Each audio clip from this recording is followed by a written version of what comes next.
All right. So I want to give a little interpretation of the Tower of Babel. I don't think it was any kind of mud structure to get to heaven. Okay. I think it's what Nikola Tesla was doing at Wardenclyffe Tower in Colorado, or wherever that was, which was a wireless technology, which the symbol for wireless that we all, have on our computer screen or phone screen, the symbol that shows you the strength of your wireless, comes from the temple of Apfu in Egypt. I think it's Apfu. It could be Abydos.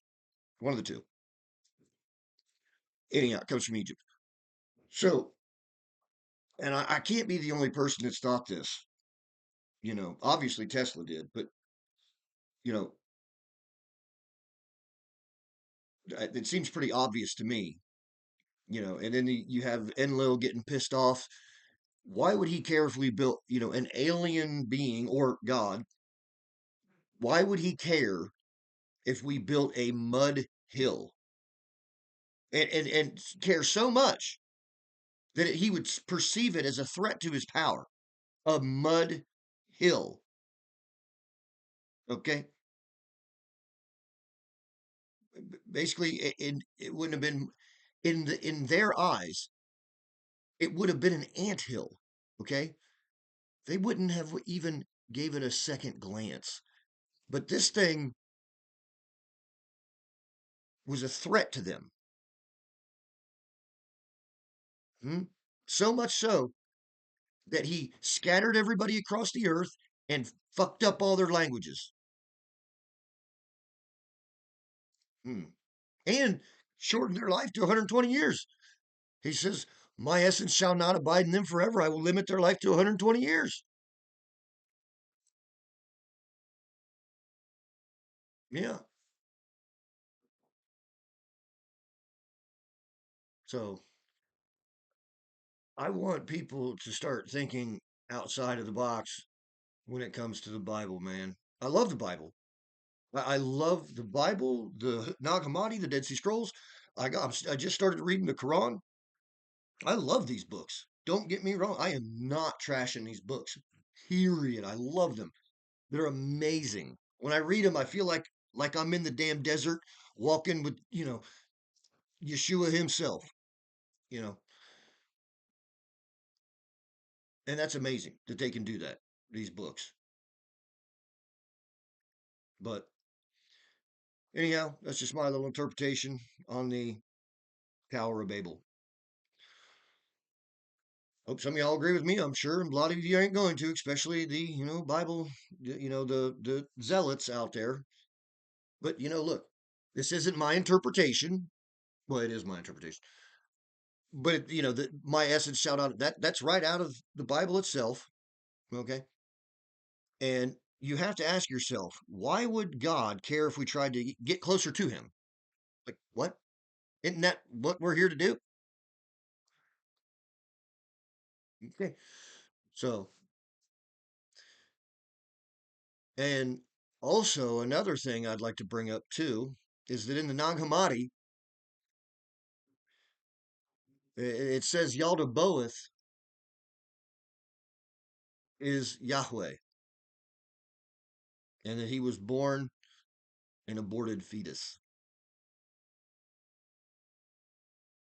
Not my words, it's theirs. Which, if that's true, Yaldabaoth is also he's in the Necronomicon, which is the Egyptian book of going forth by day, or AKA the Book of the Dead. Um, so that's and also Elohim is plural. That means gods, not God. So anywhere in the Bible it says God, it means gods. Elohi, Elohi is singular. And I don't speak the languages. I just, I looked it up.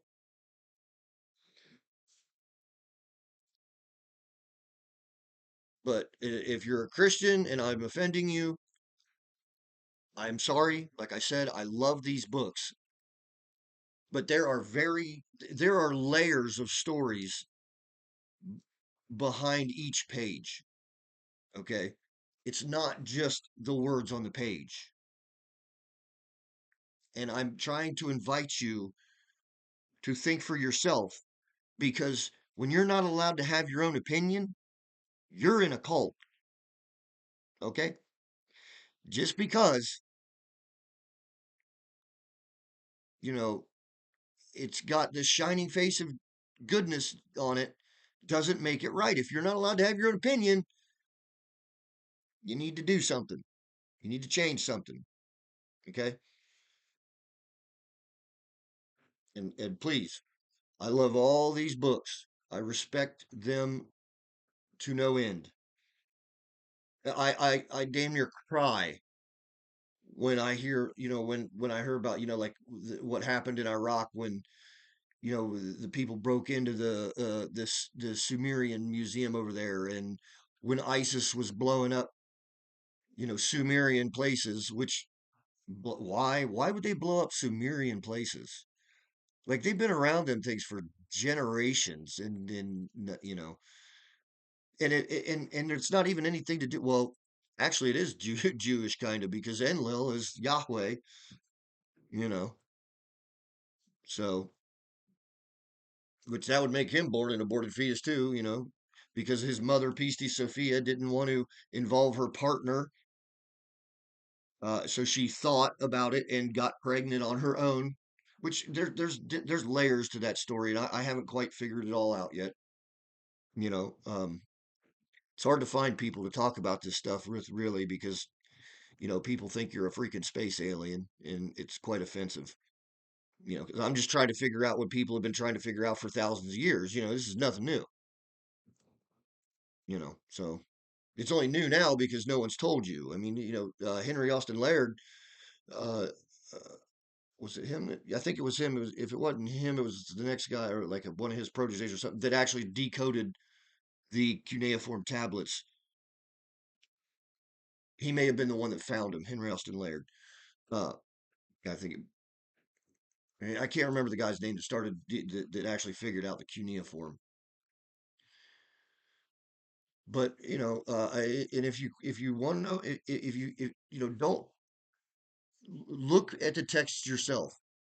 Go back to the Enuma Elish in the seven tablets of creation, the Epic of Gilgamesh, and there's you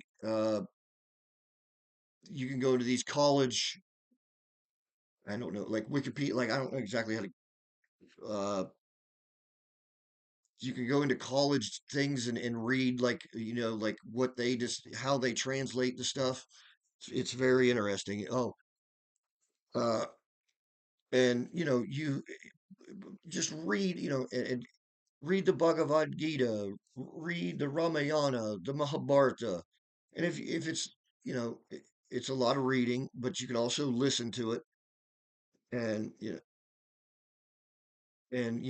do your due diligence and actually try to find the information out for yourself, about Mohenjo-daro